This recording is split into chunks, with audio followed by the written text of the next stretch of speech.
দর্শক যে যেখানে আছেন আশা করি ভালো আছেন। এই মুহূর্তে পাওয়া সব থেকে বড় ব্রেকিং নিউজ এবং চাঞ্চল্যকর তথ্য।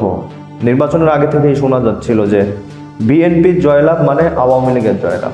তবে নির্বাচনের একদিন পার হতে না হতেই আওয়ামী লীগের জন্য বড় সুখবর এসেছে বিএনপির তরফ থেকে, যা আপনারা শিরোনাম দেখে বুঝে গেছেন। তাই আর আমার বলার কোনো প্রয়োজন নেই আমি মনে করি। দর্শক, আগামী 1 মাসের মধ্যে আওয়ামী লীগের উপর থেকে 3টি নিষেধাজ্ঞা উঠিয়ে নেওয়া হবে। কথা বলাচ্ছি না, এ বিষয়ে বিস্তারিত তথ্য আছে, দেখে আসে, আশা করি সঙ্গে থাকবেন। এটা দেওয়ার পরেও পরে উপর থেকে 3 তলা থেকে বলতেছে যে ভোট দেওয়া হয়ে গেছে, 37 নম্বর ভোট দেওয়া হয়ে গেছে। প্রশ্ন হলো 37 নম্বর ভোট দেওয়া হবে কিভাবে, কে দেবে?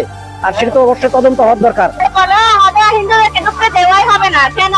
আমরা আমাদের অধিকার নাই? আমরা ছেলে মেয়ে বাড়িতে রেখে আসছি না ভোটের জন্য? আমাদের ইচ্ছে মতন আমরা ভোট দিব। আমরা তো মানব না, আমরা মানব না। দেশের প্রধান এবং মুক্তিযুদ্ধের নেতৃত্ব প্রদানকারী দলটিকে ক্ষমতাচ্যুত করে দলের প্রধান শেখ হাসিনাকে দিল্লিতে রেখে আসা হয়েছে সামরিক বিমানে করে।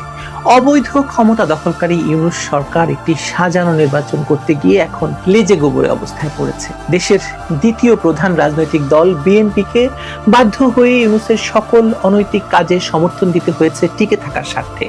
এমনকি তারেক রহমানের দেশে ফেরার জন্য ইউনূস সরকারকে মুচলেকা দিতে হয়েছে। কিন্তু বিশ্লেষকরা মনে করেন যে তারেক রহমান শুধু ইউনূস নয়, আন্তর্জাতিক বিভিন্ন শক্তিশালী মহলের কাছে মুচলেকা দিয়ে তবেই দেশে ফিরেছেন। বিশেষ করে তার বিরুদ্ধে থাকা 21শে আগস্ট হত্যা মামলায় যাবজ্জীবন কারাদণ্ডের রায়, 10 ট্রাক অস্ত্র মামলায় কারাদণ্ডের রায় এবং একাধিক দুর্নীতি মামলার প্রমাণাদি দিয়ে তারেক রহমানকে মূলত ব্ল্যাকমেইল করছে ইউনূস সরকার। তার প্রমাণও পাওয়া যাচ্ছে। কিন্তু যদি সত্যি 12ই ফেব্রুয়ারির নির্বাচনে বিজয় লাভ করেন, তাহলে তারেক রহমানকে সবার আগে যে সিদ্ধান্তটি নিতে হবে তা হলো সসম্মানে আওয়ামী লীগকে বাংলাদেশের রাজনীতিতে ফিরিয়ে আনা। এর কারণ শুধু এটা নয় যে তিনি দেশের প্রধানমন্ত্রী এবং ক্ষমতাসীন দলের প্রধান। শেখ হাসিনাকে যদি জুলাই সন্ত্রাসের দায়ে দোষী সাব্যস্ত করা হয়, তাহলে তারেক রহমানকেও 21শে আগস্ট কিংবা 10 ট্রাক অস্ত্র মামলায় একই রকম শাস্তি ভোগ করতে হবে, যদি আমরা দেশে আইনের শাসনের কথা বলতে চাই আর কি। ফলে তারেক রহমানের হাতে যৌক্তিক কোনো কারণ নেই শেখ হাসিনাকে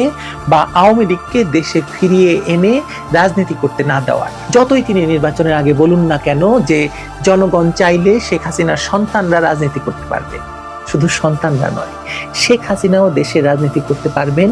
আসলে পারবেন বলছি কেন, তিনি তো এখনো দেশের রাজনীতিটাকে জিন্দা রেখেছেন।